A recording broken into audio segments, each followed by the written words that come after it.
সব কিছুর কি বৈজ্ঞানিক ব্যাখ্যা থাকে? ভবিষ্যৎবাণীগুলো মিলে যায়। কিভাবে মিলে যায়? এ কি সত্যি কাকতালীয়?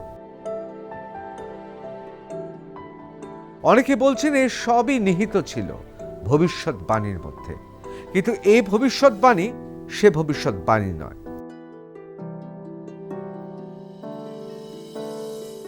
কিন্তু জাপানে যা হলো তা অত্যাশ্চর্য ঘটনা।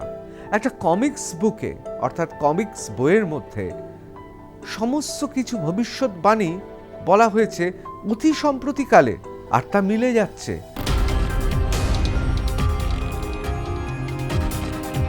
900 earthquakes in 2 weeks। ভাবতে পারেন 14 দিনে 900 বার ভূমিকম্প হয়েছে। ভাবতে পারছেন?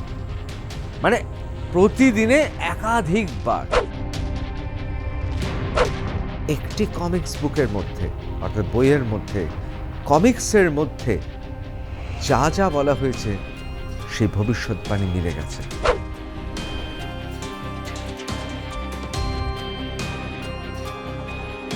আপনি যদি একটা বিপদের কথা বারবার ভাবতে শুরু করেন, বলা হয় সেই বিপদটা আপনার জীবনে ঘটে যাবে।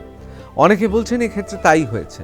অর্থাৎ manga Doomsday prediction স্পুকস tourist two Japan. সব কিছুর কি বৈজ্ঞানিক ব্যাখ্যা থাকে? ভবিষ্যৎবাণীগুলো মিলে যায়। কিভাবে মিলে যায়? এ কি সত্যি কাকতালীয়? এই নিয়েই আজকে আমাদের রণক্ষেত্র।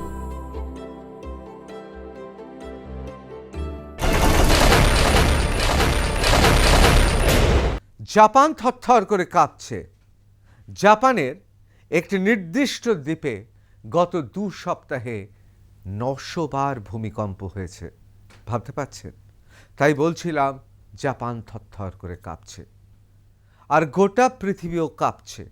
তার কারণ সেখানকার একটি কমিক্সের বুকের মধ্যে, অর্থাৎ কমিক্স বইয়ের মধ্যে এই ভূমিকম্প, এই বিপর্যয়ের কথা বলা হয়েছিল।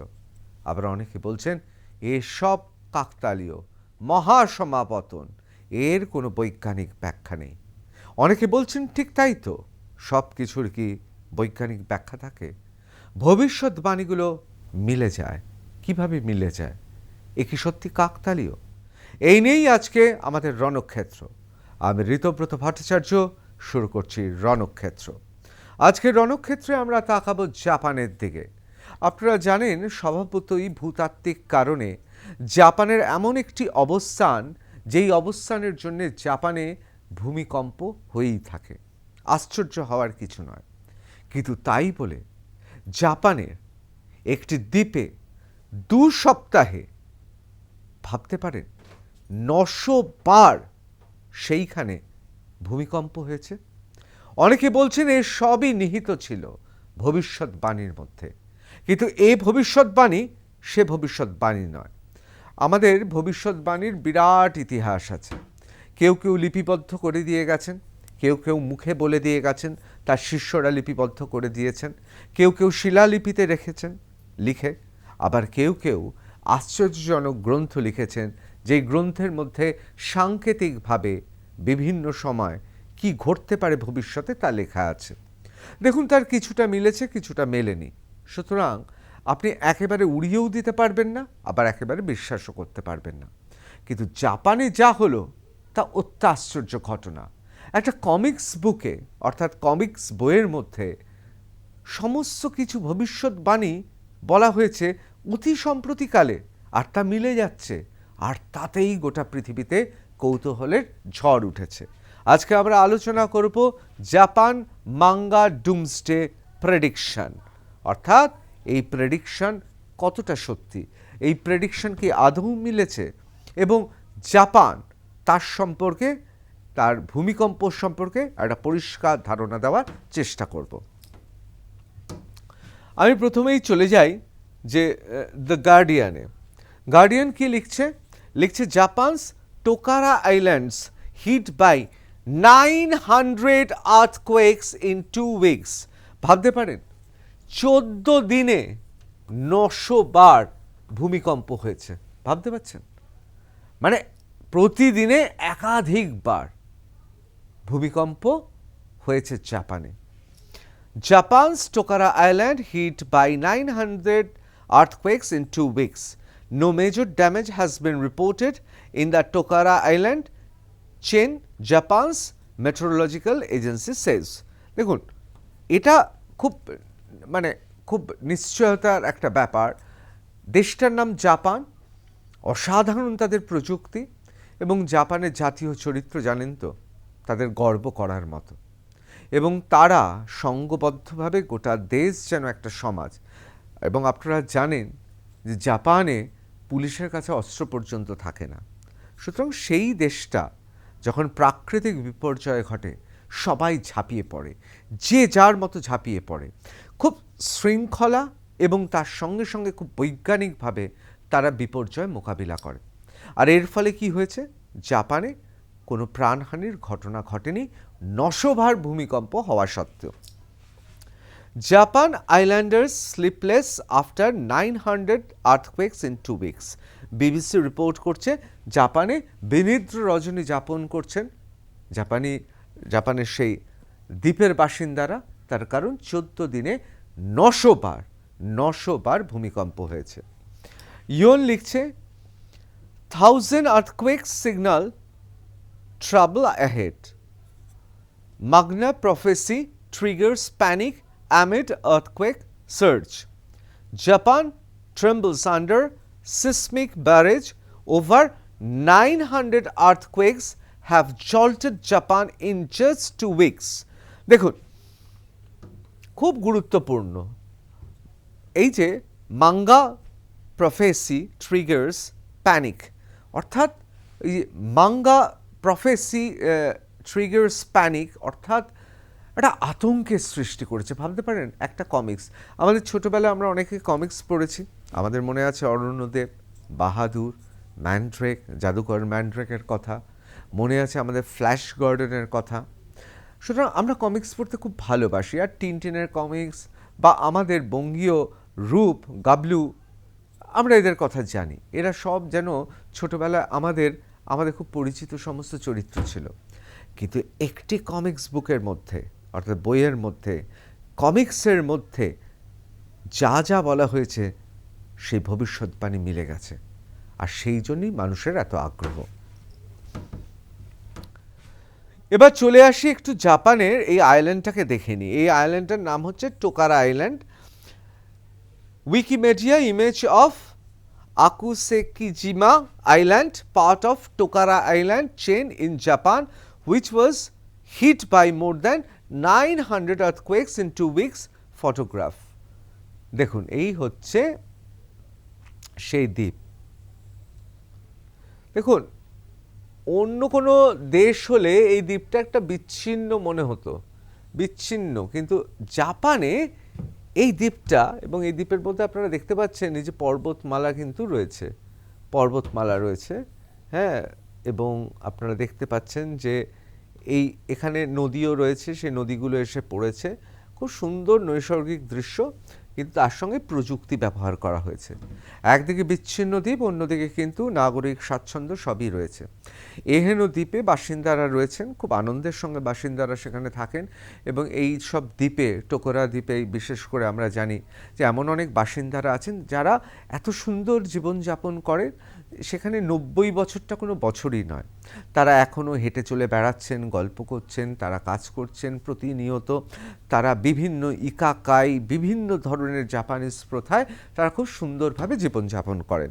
অর্থাৎ কিনা 80% বেশি খাওয়া দাওয়া করেন না, পেট খালি রাখেন, 80% পর্যন্ত খান, পর্যাপ্ত ঘুম, এবং যে কাজটা হাতের সামনে থাকে সেই কাজটা খুব সুষ্ঠুভাবে করেন, একটা খুব সুন্দর জীবনযাপন করেন। কিন্তু গত কয়েক সপ্তাহে, বিশেষ করে শেষ 2 সপ্তাহে 14 দিনের মধ্যে 900 বার আর্থকোয়েক হওয়াতে এখানকার মানুষরা বিনিদ্র রজনী যাপন করছেন। Strong earthquake hits south western Japan, triggering temporary tsunami alert. দেখুন, এখানে পরিষ্কার সিবিএস লিখে দিয়েছে যে সুনামি অ্যালার্ট, অর্থাৎ সুনামির সতর্কতা আছে। দেখুন, সুনামির স্মৃতি আমাদের অনেকেরই স্মৃতিতে এখনও দগদগে। তার কারণ সুনামিতে আমরা দেখেছি, বিশেষ করে আমাদের আন্দামান নিকোবর আইল্যান্ড থেকে শুরু করে বিভিন্ন জায়গায় যেভাবে সুনামি আছড়ে পড়েছিল তার ভয়ঙ্কর ছবি আমাদের মনে রয়েছে। কিন্তু জাপানে কি তাহলে এই যে ভূমিকম্প হলো, অর্থাৎ গত 2 সপ্তাহে 900 বার ভূমিকম্প হলো, সেখানে কি সুনামি হয়েছে? কি বলছে? আমি একটু এই জায়গাটা পড়ব, কারণ এই হচ্ছে আইল্যান্ড, আপনারা সমুদ্রপৃষ্ঠ থেকে দেখতে পাচ্ছেন সেই আইল্যান্ডের ছবি। Japan issued a tsunami advisory after a magnitude 6.6 earthquake struck the southwest of the country. Country's meteorological agency said Monday the public warnings to stay away from coastal areas were later lifted. দেখুন, প্রথমেই কিন্তু একটা সুনামির আতঙ্ক ছিল এবং 6.6 এখানে পরিষ্কার লিখেছে, ম্যাগনিটিউড ছিল 6.6, এবং এই যে সুনামি অ্যাডভাইজারি অর্থাৎ সঙ্গে সঙ্গে একটা নির্দেশিকা জাপান সরকার দিয়ে দিয়েছে এবং সেখানে খুব স্পষ্ট বলেছে কোস্টাল এরিয়াতে থাকা যাবে না। পরে অবশ্য জাপানের কোস্টাল যে এলাকা রয়েছে, অর্থাৎ যে জায়গায় একেবারে বালুচর বা যে জায়গাগুলোতে একদম তীরে রয়েছে, পরবর্তীকালে বিজ্ঞপ্তি তুলে দেওয়া হয়েছে, কিন্তু প্রথমেই সুনামির নির্দেশিকা জারি হয়ে গেছে। The agency initially gave the magnitude estimate 6.9 but later revised it down. An official first told reporters the lowered magnitude was 6.7, but the agency then released a statement with the magnitude revised 6.6. এখন আপনারা বলতে পারেন এই যে magnitude প্রথমে 6.9 বলেছিল, তারপর বলেছিল কোনো কোনো জায়গায় 6.7, তারপর বলা হয়েছে 6.6। দেখুন, এই ধরনের যখন একটা বিপর্যয় ঘটে তখন পরিমাপ করে তাকে গড় করে এবং বিভিন্ন ফ্যাক্টরগুলোকে দেখে তারপর বলা হয়। সুতরাং আমরা এই রিভাইজড যেটা সেটাকেই ধরবো 6.6।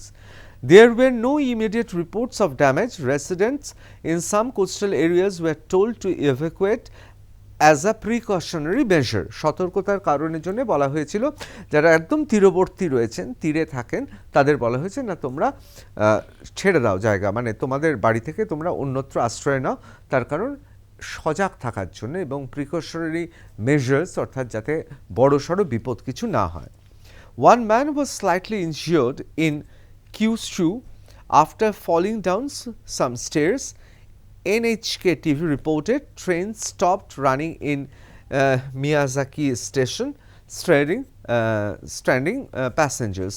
দেখুন, খুব কম হয়েছে, একজন সিঁড়ি থেকে পড়ে গিয়েছিলেন, কারণ ওই সময় দ্রুত নামতে গিয়ে পড়ে যান, আর একটা ট্রেন স্টেশনে দাঁড়িয়ে পড়ে, কারণ যেভাবে ভূমিকম্প হচ্ছিল তাতে একটা ভয়ানক কিছু হতে পারে, দাঁড়িয়ে পড়ে। দেখুন, এটা জাপান বলে আমি বারবার করে বলছি, দেশটার নাম কিন্তু জাপান। তাদের শৃঙ্খলা, তাদের নীতিবোধ, তাদের নাগরিক স্বাচ্ছন্দ্যকে যাতে সবার জন্য ছড়িয়ে দেওয়া যায়, তাদের একটা অসম্ভব শৃঙ্খলিত জীবন রয়েছে। এবং শুধু তাই নয়, তারা একে অপরের প্রতি যে ঝাঁপিয়ে পড়া, মানবিকভাবে ঝাঁপিয়ে পড়া, কারোর বিপদ হলে ঝাঁপিয়ে পড়া এবং মূল্যবোধের দিক থেকে কিন্তু জাপান গোটা পৃথিবীতে নজির সৃষ্টি করেছে। আমি আপনাদের সবাইকে মনে করিয়ে দিই যে রাশিয়াতে বিশ্বকাপ খেলা হচ্ছে, সেই ম্যাচে জাপান হেরে গিয়েছে।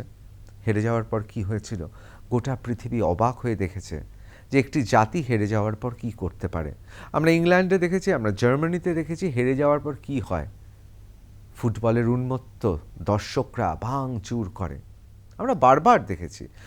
আমি শুধুমাত্র জার্মানি বা ইংল্যান্ডের কথা বলবো কেন, আমাদের দেশেও বারবার হয়েছে, আমাদের ময়দানেও এই ইতিহাস আছে।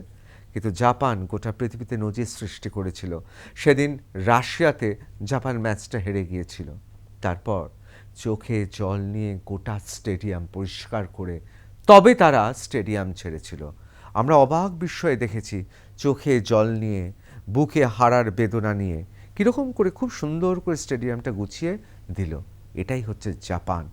সেই জন্য জাপান সেদিন ফুটবলে হেরেছিল, এটা ঠিক, কিন্তু গোটা পৃথিবীর মন জয় করে নিয়েছিল।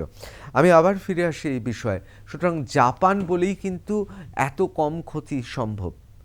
মানে আপনারা মনে রাখবেন, যে পরিমাণ বিপর্যয় এসছে, মানে কার্যত সুনামি হয়েছে বলা হচ্ছে, কার্যত সুনামির সতর্কতা, চূড়ান্ত সতর্কতা জারি হয়ে গিয়েছে, কিন্তু ক্ষতি হয়নি। এটাও আমি বলবো শিক্ষা নেওয়ার, তার কারণ এটা জাপান বলেই সম্ভব। একজন সিঁড়ি থেকে পড়ে গিয়ে আঘাত পেয়েছেন এবং ওখানকার টেলিভিশন, এনএইচকে টেলিভিশন, তারা রিপোর্ট করেছে যে একটি স্টেশনে একটি ট্রেন দাঁড়িয়ে পড়েছিল, এর থেকে বেশি ক্ষতি হয়নি। এটাই জাপানের হিসেবে বিরাট ক্ষতি, বুঝতে পারছেন তো, যে একটা ট্রেন দাঁড়িয়ে রয়েছে ভূমিকম্পের জন্য, আর আমাদের দেশে ট্রেনের টাইম টেবিলগুলো হচ্ছে একটা হাসির বলা যেতে পারে পত্রিকা, কোনোদিনও মেলে না। আগে তো আরোই মিলতো না, অধুনা তাও আরেকটু মেলে। সুতরাং জাপানে এই ধরনের ঘটনা দেখে একবারও ভাববেন না যে এই ভূমিকম্পর প্রাবল্যতা খুব একটা কম। এবার চলে আসি, এটা হচ্ছে ওয়ার্ল্ড ডেটা। এখানে ম্যাগনিটিউডগুলো দেওয়া আছে। আমি যে কথা আপনাদের বলছিলাম, এই ম্যাগনিটিউডগুলো গড় করলে এটা বিশেষ করে এই জায়গাগুলোতে, যে জায়গাগুলো রয়েছে আপনাদের বললাম যে ওই আইল্যান্ডের সেই চেনের বিভিন্ন জায়গায় এই ঘটনাগুলো ঘটেছে, এবং এই জায়গাটা হচ্ছে সবচেয়ে গুরুত্বপূর্ণ। অনেকে বলছেন এটাই হচ্ছে আর্থকোয়েকের এপিসেন্টার। দেখুন, Japan at the boundary of the tectonic plates. Tectonic plates মানে কি? আমরা জানি যে গোটা পৃথিবীতে একটি প্লেট আরেকটি প্লেট রয়েছে, এবং এই যে ভূমিকম্প যখন হয়, আমরা এটা পড়েওছি, আমরা সবাই ভূগোলে কখনো না কখনো পড়েছি, জাপান এমন একটা জায়গায় রয়েছে যেখানে জাপানে ভূমিকম্পটা প্রায় স্বাভাবিক, যে কারণে ভূমিকম্পের জন্য জাপানের বাড়ি থেকে শুরু করে সমস্ত কিছু আলাদাভাবে তৈরি করা হয়। এখন বলা হচ্ছে Japan is located on Pacific ring of fire. আমরা ওই যে প্যাসিফিক রিং অফ ফায়ার ধরেছি, যে জায়গাটা সবচেয়ে বেশি ভূমিকম্প হচ্ছে সেই জায়গাটাকে গোল করে আমরা দাগিয়ে দিয়েছি, এবং জাপান সেখানেই রয়েছে। দেখুন, জাপান তার মানে যে জায়গাটা আছে, বুঝতেই পারছেন ভয়াবহ জায়গা। কতটা ভয়াবহ খুব পরিষ্কার করে লিখে দেওয়া আছে, Japan is located on the Pacific ring of fire. Japan Pacific ring of ফায়ারে রয়েছেন, in a tectonically particularly active region on the edge of the Pacific earth plate. অর্থাৎ প্যাসিফিক আর্থ প্লেট যেখানে রয়েছে, এবং টেকটনিক্যালি বলছে যে এই জায়গাটা অসম্ভব সক্রিয়, অর্থাৎ সেখানে অবিরত কিন্তু আমরা জানি প্লেটগুলো নড়াচড়া করছে। Not only due an excessive number of volcanoes, মানে শুধুমাত্র সেখানে আগ্নেয়গিরির ছিল যে তা নয়, but earthquakes also occur excessively, often due to subterranean faults. In addition, Japan is also located in the border region of several other plates. Most of the Japan lies on Philippine plate and the north partially on Eurasian plate, whose borders run along with northwest coast to south. North of Japan are extensions of North American plate. ভাবুন কতগুলো plate, একটা Philippine plate, একটা Eurasian plate, অন্যদিকে north west coast to south west coast, আবার extension of North American plate. সুতরাং ভূতাত্ত্বিকভাবে এই জায়গাটা খুব অস্থির, এবং অনেকে মনে করেন যে এই জায়গাটা এতটা অস্থির এবং এই জায়গাটা এই কারণেই হচ্ছে এত ভূমিকম্প প্রবণ জায়গা। Few earthquakes occur directly off Japanese ground.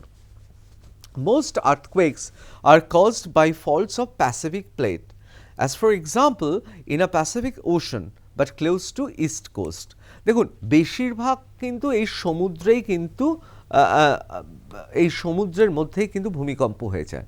আপনারা যদি জাপানের ভূমিকম্পের ইতিহাস দেখেন, তাহলে দেখবেন ভূমিকম্প কিন্তু সমুদ্রকে থাকে, কিন্তু সমুদ্রে ভূমিকম্প হলেও সেটা তো আছড়ে পড়ে তীরে, সুতরাং প্রভাবিত হয়, এবং বেশ কিছু ক্ষেত্রে জাপানে ভূমিকম্প হয়েছে, এবং এগুলো সব কারণই হচ্ছে Pacific plate in the Pacific ocean but close to the east coast. সেই জন্য জাপানের পূর্ব কোস্ট অর্থাৎ পূর্ব দিক তীরবর্তী যে জায়গা, সেই জায়গাটা কিন্তু অত্যন্ত গুরুত্বপূর্ণ জায়গা। Here subduction, the dipping of one plate beneath another, subduction, dipping of one plate beneath another, অর্থাৎ একটা প্লেট রয়েছে আর একটা প্লেট তার তলায় চলে যাওয়া, বুঝতেই পাচ্ছেন, একটা প্লেটের তলায় চলে যাওয়া, এবং চলে গিয়ে তো আর সে চুপ করে বসে থাকবে না, বা তারা জড়াজড়ি করেও বসে থাকবে না, সে চেষ্টা করবে স্বাভাবিক প্রাকৃতিক নিয়মে ভূতাত্ত্বিকভাবে সেই প্লেটটাকে তুলে ধরতে, অথবা অবনমন, দুটোর মধ্যে একটা হবে। যাই হোক না কেন, একটা জিনিস খুব পরিষ্কার, একটা অস্থির চাঞ্চল্যকর একটা অবস্থার সৃষ্টি হবে। এই যে টেকটনিক প্লেটগুলো বা এই যে প্লেটগুলোর অবস্থান, তাদের চঞ্চলতা গোটা জায়গাটাকে প্রভাব ফেলছে। Creates deepest places in the world, এবং এর জন্যই পৃথিবীর সবচেয়ে ডিপেস্ট প্লেস মানে গভীরতম জায়গাই হচ্ছে Japan. Of Japan, the speed of plate movement is extremely high at around 10 centimeter per year.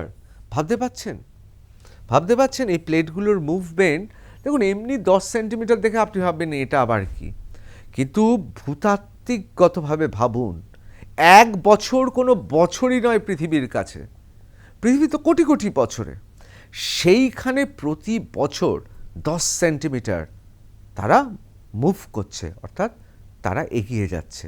মানে বুঝতে পারছেন যে কতটা মানে 10 মানে এক বছর কোনো বছরই নয়, একটা মুহূর্তও নয়, একটা মুহূর্তর থেকেও ছোট। সুতরাং সেই জায়গায় দাঁড়িয়ে যদি আপনি বিচার করেন, তাহলে এই জায়গাটা অত্যন্ত ভোলাটাইল, প্রচণ্ড চঞ্চল। Japan is therefore often regularly hit by earthquakes, some of which are very strong. Normally, even more severe earthquakes are only in range of 5 to 6 on Richter scale. However, much stronger faults with magnitude over 8 also occur at intervals of several years. By far, the strongest and the most consequential quake with a magnitude of 9.1 was Honshu quake in 2011। আপনাদের অনেকেরই মনে আছে 2011-তে Richter স্কেলে 9.1-এ পৌঁছে গিয়েছিল এবং সেটা একটা ভয়ঙ্কর ভূমিকম্প ছিল। However, the stronger earthquakes are still clearly felt on land and also cause great damage as their magnitude increases. However, faults at sea often also lead to tsunamis which travel long distance and then cause dangerous waves on land. This was also the case with strongest quake to date in 2011. Although it was strongest quake in decades, the damage from the resulting tsunami was far more significant. Because of the known danger, there are strict building regulations for construction of houses, roads, and almost all infrastructure. Earthquake drills for the population also take place regularly. এই যে দেখুন Pacific plate, এখানে দেখুন ওখোতস্ক plate, এখানে Philippine plate, এবং এখানে দেখুন আমুর plate. প্লেটগুলো দেখুন, এই প্লেটগুলো একে অপরের দিকে, এই যে দেখুন প্লেটগুলো। সুতরাং এই জায়গাটাই হচ্ছে অসম্ভব ভূমিকম্প প্রবণ। এবং যে কথা বলছিল, এই জন্যে জাপানে মানে যে কোনো বিল্ডিং, অর্থাৎ বাড়ি তৈরি করা থেকে শুরু করে রোড কনস্ট্রাকশন থেকে শুরু করে সমস্ত কিছু ভূমিকম্পকে মাথায় রেখে তারা করে। আমি আবার বলছি, জাপানের জায়গায় যদি এই ভূমিকম্প পৃথিবীর অন্য কোথাও হতো, তাহলে দেখতেন শয়ে শয়ে মানুষ মৃত বলে ঘোষণা করতে হতো সরকারকে।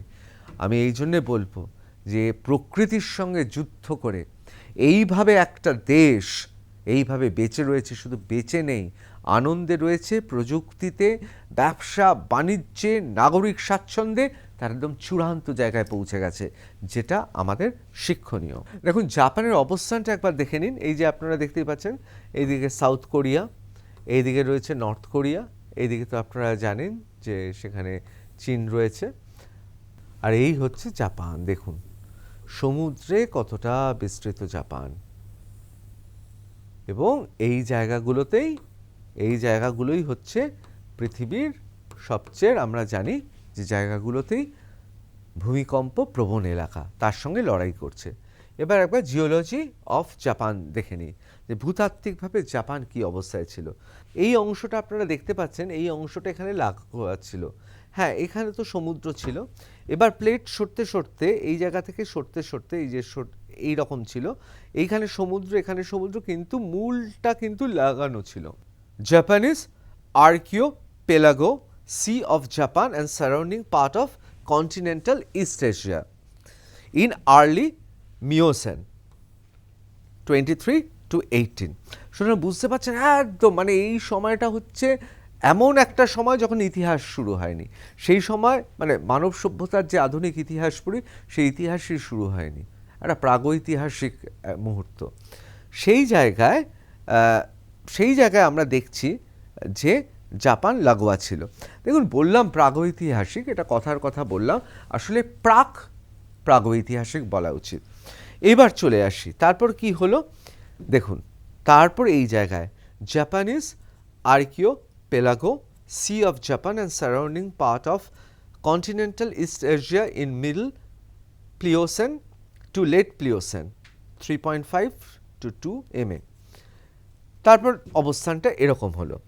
তারপরে এই যে আধুনিক সময়টা, আমি বলবো যে আধুনিক সময়টা এই যে Japanese আর্কিওপেলাগো at the last glacial maximum about 20,000 years ago, thin black line indicates present day shorelines।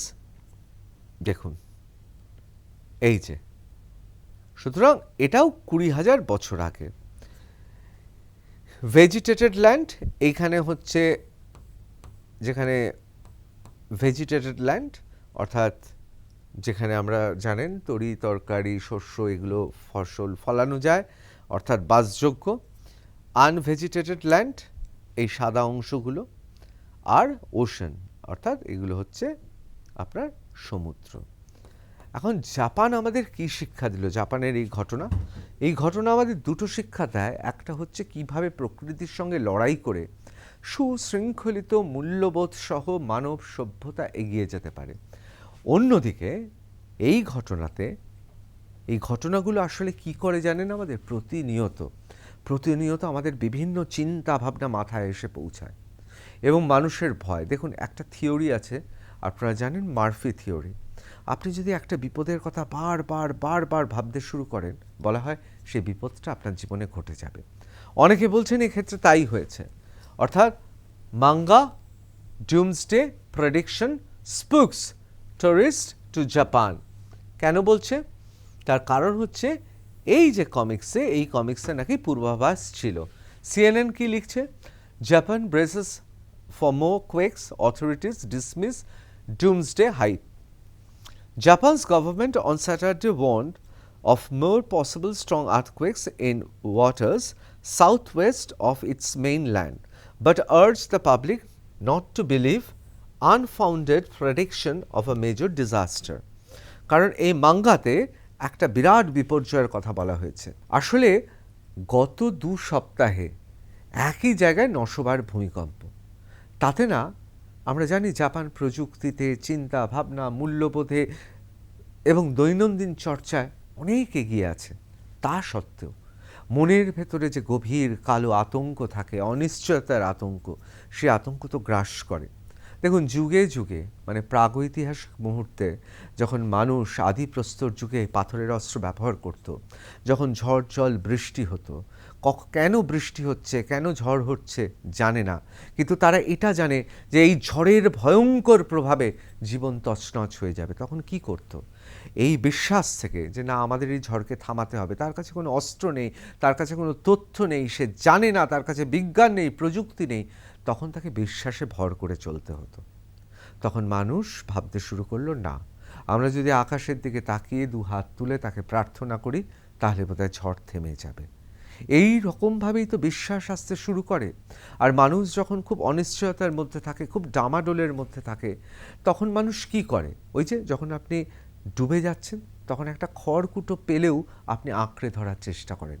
অনেকে বলছেন জাপান প্রযুক্তিতে এত গুরুত্বপূর্ণ ভূমিকা পালন করে গোটা পৃথিবীতে, সেখানকার মানুষ এত মেধাবী, এত মূল্যবোধ, এত কর্তব্যবোধ, এত তারা কেজো মানুষ, কাজকে ফেলে রাখে না, কাজই তাদের কাছে জীবন। তা সত্ত্বেও এই অনিশ্চয়তা যে গত 2 সপ্তাহে 900 বার ভূমিকম্প হয়ে গেছে, স্বাভাবিক নেই। তখন কি হয়? এই বিশ্বাসগুলো জেগে ওঠে। তাই জাপান সরকার বলছে না এগুলোতে বিশ্বাস রাখার কোনো কারণ নেই, কোনো বড় ডিজাস্টার বিপর্যয় আসছে না। হ্যাঁ এটা ঠিক কথা, কমিক্সের সঙ্গে মিলে গিয়েছে এবং আমরা জানি কখনো কখনো কল্পবিজ্ঞানের গল্পও তো সত্যি হয়। সুতরাং সেক্ষেত্রে জাপান সরকার আমল দিতে চাইছে না। কিন্তু তাহলে কি হবে? গোটা জাপান জুড়ে কিন্তু সেই কমিক্সের জ্বর চলছে। তাই জন্য জাপান সরকার লিখছে, Japan's government on Saturday warned for more possible strong earthquakes in waters south west of its mainland. অর্থাৎ তাদের যে মেইনল্যান্ড রয়েছে সেখানে আরও বেশি ভূমিকম্প প্রবণতার কথা বলছে। তা সত্ত্বেও বলছে যে কোনো রকমভাবে not to believe, বিশ্বাস করতে না, unfounded prediction of major disaster. The manga, which some have interpreted as predicting a catastrophic event on Saturday, has prompted some travelers to avoid Japan. Arrivals from Hong Kong, where the rumors have circulated widely, were down 11% in May from the same month last year, according to latest data. কিন্তু দেখুন, যতই বলুন মানুষ কিন্তু বিশ্বাস করছেন, এবং ওরা যে তথ্য দিয়েছে সেই তথ্যে পরিষ্কার যে হংকং থেকে গত বছরে যা অবস্থা ছিল বা মেতে যা অবস্থা ছিল সেখান থেকে 11% কমে গেছে, অর্থাৎ জাপানে আসার। আসলে মানুষ ভয় পাচ্ছেন। এখন এই যে বিশ্বাস, এই বিশ্বাস সঠিক না জাপান সরকারের বৈজ্ঞানিক দৃষ্টিভঙ্গি সঠিক? আমরা কি তাহলে কখনো কখনো বিপদে পড়লে যখন যুক্তি দিয়ে, সহজ বৈজ্ঞানিক যুক্তি দিয়ে আমরা বুঝতে পারি না, তখন আমরা বিশ্বাস করি, বিশ্বাস করতে শুরু করি? জাপানের মতো দেশ, সেই দেশেও অত্যন্ত বড় বড় বিজ্ঞানীরা আছেন, ওখানকার বৈজ্ঞানিকরা এবং তাদের উদ্ভাবক শক্তির কথা আমরা জানি। সেই দেশটার শিক্ষার পরিমাণ গোটা পৃথিবীকে লজ্জা দিতে পারে, অসাধারণ জায়গায় রয়েছে। তা সত্ত্বেও কিন্তু তাদের মনে এই আশঙ্কার কালো মেঘ ক্রমশ ঘন হয়ে আসছে। আপনারা কি বলেন?